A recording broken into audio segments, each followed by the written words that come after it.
Bonjour et bienvenue à vous sur Zone Technique en direct depuis le hall 1 du Nautique de Paris. Je suis devant le stand d'Etabox et je vous propose de tout savoir sur ces boîtiers éthanol pour moteur hors bord avec Benoît de Cuverville, le patron d'Etabox. Benoît, bonjour. Bonjour Nicolas.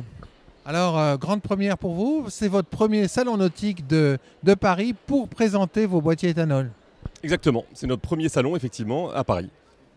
Alors, c'est une grande première quand même, le développement des boîtiers éthanol sur les moteurs hors bord dans le nautisme. Exactement. On a décidé effectivement de lancer cette offre, puisqu'effectivement il y avait un constat, c'est que dans le motonautisme aujourd'hui, il n'y a pas grand-chose de fait pour l'environnement. Donc nous avons lancé cette activité. D'ailleurs, nous sommes aujourd'hui une société à mission dont la vocation est de contribuer à la décarbonation du motonautisme. Et donc pour cela, nous avons lancé cette structure qui a vocation à distribuer des conversion à l'éthanol, qui est un système aujourd'hui qui est assez bien rodé puisqu'il est distribué aujourd'hui en France. Il est dans le domaine de l'automobile, il est validé par l'État puisqu'il y a un décret qui régit la distribution de ces boîtiers homologués, d'ailleurs qui permet dans l'automobile mais pas encore dans le nautisme d'être pris en charge à hauteur de 50% grosso modo par l'État. Alors, ça consiste en quoi de mettre un boîtier éthanol dans un moteur hors bord? Alors un boîtier, c'est assez simple. Je peux vous le montrer ici si vous le souhaitez. En fait, on a une petite sonde qui vient analyser le carburant.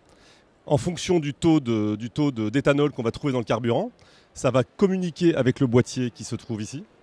Okay, et ce boîtier va envoyer l'information aux injecteurs et donc il va gérer la quantité de carburant qui va être envoyée dans le moteur. Okay, donc ça c'est très intéressant ce principe de sonde parce que ça signifie que ça n'est absolument pas irréversible.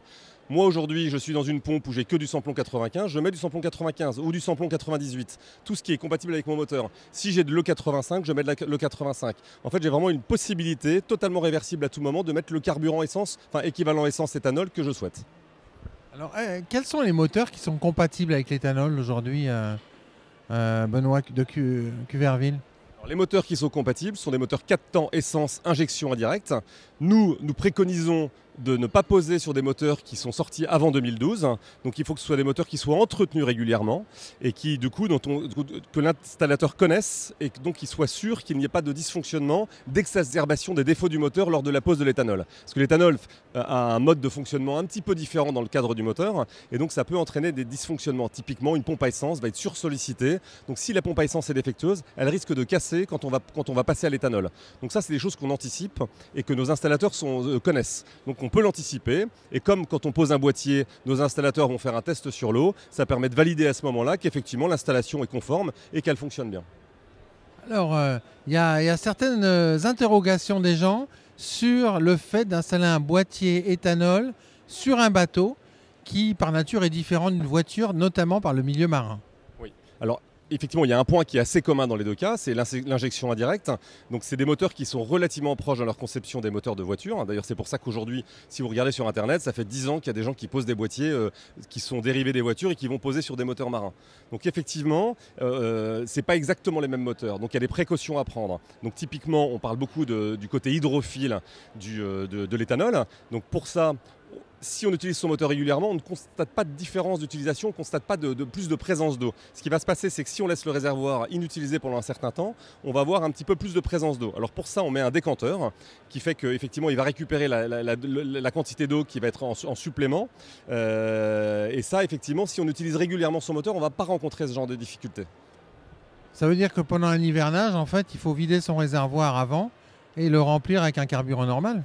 Alors, moi, ce que j'entends beaucoup aujourd'hui, c'est qu'effectivement, il est préférable de ne pas laisser du tout d'ailleurs de carburant dans son réservoir, que ce soit de l'essence ou de l'éthanol, puisqu'on entend beaucoup que les carburants aujourd'hui sont de moins bonne qualité et que si on laisse son essence trop longtemps, au-delà de 2 mois, on va se retrouver avec des dépôts dans son réservoir. Donc ça va entraîner des dysfonctionnements moteurs. Donc c'est pas propre à l'éthanol, c'est vraiment propre au carburant aujourd'hui. Alors ensuite, au niveau de la disponibilité du carburant, parce que c'est pas disponible partout. Alors effectivement, ce n'est pas disponible partout. On va même dire que en ce qui concerne les ports, c'est disponible nulle part. Donc aujourd'hui, si on veut mettre de l'éthanol dans son moteur, effectivement, il faut aller à la pompe.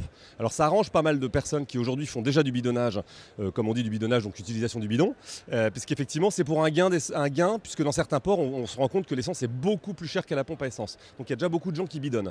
Ça, c'est une première chose pour les bateaux qui sont dans les ports. L'autre chose, c'est qu'aujourd'hui, 3/4 des bateaux ne sont pas dans les ports. Ce qu'on dit, c'est que le plus gros port de France aujourd'hui, c'est le Jardin des Français. Donc pour cela, c'est déjà des personnes qui vont avec leur bateau à la pompe, qui remplissent à la pompe, ou bien de toute façon qui bidonnent. Donc de ce côté-là, on n'a pas de souci. Après, en ce qui concerne les ports, aujourd'hui, nous, on se veut être la voie de l'éthanol. Donc aujourd'hui, on travaille avec les unions portuaires. On est en train de passer un partenariat avec l'UPACA pour la partie sud-est, et on travaille avec les associations portuaires des autres régions. On travaille également avec la FIN, avec qui on est en contact. Le salon, ça a été l'occasion justement de faire beaucoup d'échanges sur ces sujets-là, avec différents organismes qui vont nous permettre, nous, de mettre en contact des professionnels notamment qui sont plus gros consommateurs d'essence avec des ports pour montrer que mettre de l'éthanol à la pompe du port peut avoir une rentabilité économique. Puisqu'effectivement, un port, il n'est pas fou, il ne va pas mettre de l'éthanol s'il ne vend pas son éthanol. Donc il faut qu'on arrive à marier l'offre et la demande, et donc on y travaille.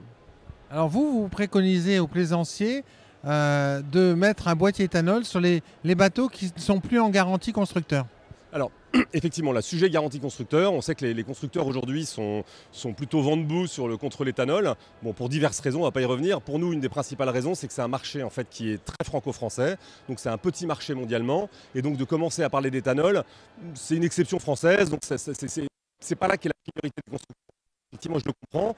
En plus sur l'électrique à moyen terme et sur l'hydrogène à plus long terme. Donc effectivement, pour ne pas se battre avec les garanties constructeurs aujourd'hui, on recommande effectivement de plutôt le poser sur un moteur qui aura plus de 3 ans ou de 5 ans selon les moteurs. Après, nous on travaille aujourd'hui, à l'instar de ce qui se fait dans l'automobile sur les boîtiers homologués, sur une reprise de la garantie constructeur qui impliquera nécessairement aussi un entretien annuel et donc qui devrait permettre dans ce cas-là de s'assurer qu'effectivement on ne rencontre pas de dysfonctionnement à l'usage du moteur.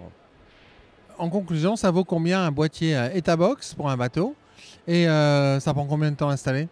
Alors, le boîtier vaut 1200 € posé pour un 4 cylindres, 1190 € pour être précis. C'est posé assez rapidement, donc ça va dépendre de la configuration du moteur. Alors, c'est pas tant la pose, parce que la pose va prendre 2 heures, grosso modo, entre 1 heure et 2 heures selon la configuration. Mais on impose à nos installateurs, parce qu'aujourd'hui on est en train de développer un réseau d'installateurs agréés Etabox, puisqu'il n'y a pas de normes aujourd'hui, on a défini notre propre norme. Et dans cette installation, on impose aux installateurs d'aller faire un tour en mer, ou en lac, ou en rivière, avec le propriétaire, avec un réservoir rempli d'éthanol. Comme ça, on s'assure qu'effectivement, il n'y a pas de problème de pompe à essence, qui est le sujet le plus sensible, on va dire aujourd'hui. C'est pas les durites, on a entendu parler des durites, on n'a pas parlé des durites. On parle beaucoup de durites. Nous, chercher sur Internet, et nous on a cherché, et dans les installations qu'on fait depuis quelques années, on n'a jamais vu de problème de durites, de moteurs qui explosaient. Enfin, on a entendu beaucoup de choses sur le sujet. Nous, on ne le constate pas et on ne le trouve pas sur Internet. Donc effectivement, voilà. Donc, qu'est-ce que vous voyez comme avenir pour l'éthanol, vos projections? Nous, on pense que l'éthanol aujourd'hui, c'est une solution.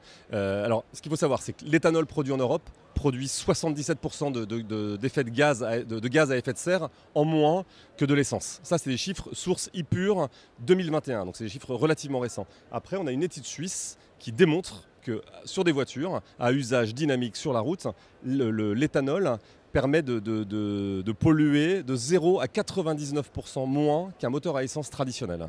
Donc, l'avenir qu'on prédit, c'est qu'à très court terme, on peut faire un geste pour l'environnement.